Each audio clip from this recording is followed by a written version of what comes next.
J'ai toujours été passionnée par l'Asie et j'ai étudié plusieurs langues orientales à Langzhou et j'ai longtemps vécu en Asie. J'ai vécu en Corée, j'ai vécu à Singapour, j'ai appris donc le coréen, le chinois, le japonais.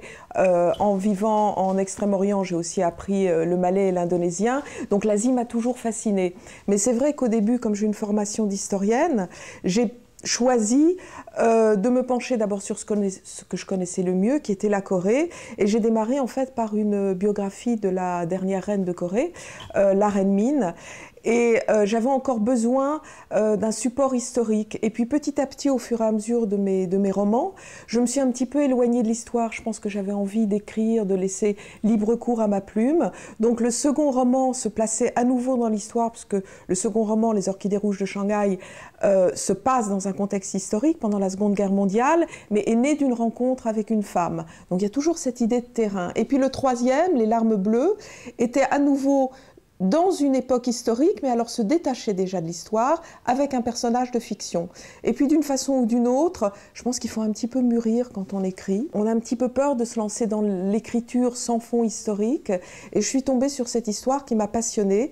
Et j'ai eu un plaisir énorme à me lancer dans un véritable roman de fiction. J'ai longtemps vécu en Asie et j'ai vécu notamment à Singapour et en Malaisie. Et je suis extrêmement sensible aux couleurs, aux odeurs, à la vie quotidienne.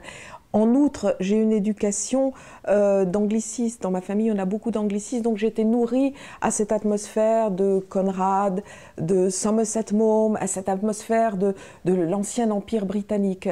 Donc c'était un plaisir de me lancer là-dedans, dans toutes ces descriptions de petits détails qu'on repère, que ce soit une petite cuillère, l'air par exemple, qui est très épais, qui est très chaud.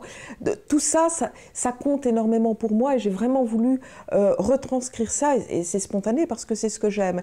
Et quant à la deuxième partie de l'histoire, parce qu'une partie de l'histoire se passe aux États-Unis, j'ai aussi vécu aux États-Unis plusieurs années sur la côte Est, et j'étais toujours fascinée par Norman Rockwell et ses calendriers des années 50, les années Kennedy. Là encore, j'ai voulu retranscrire cette atmosphère américaine, donc finalement, il y a une combinaison des deux, et encore une fois, tout ce qui est petits détails de la vie quotidienne, les détails, les réactions des personnages dans un environnement sont tellement significatifs de ce qu'il y a à l'intérieur des êtres. Et c'est ce que j'ai voulu rendre.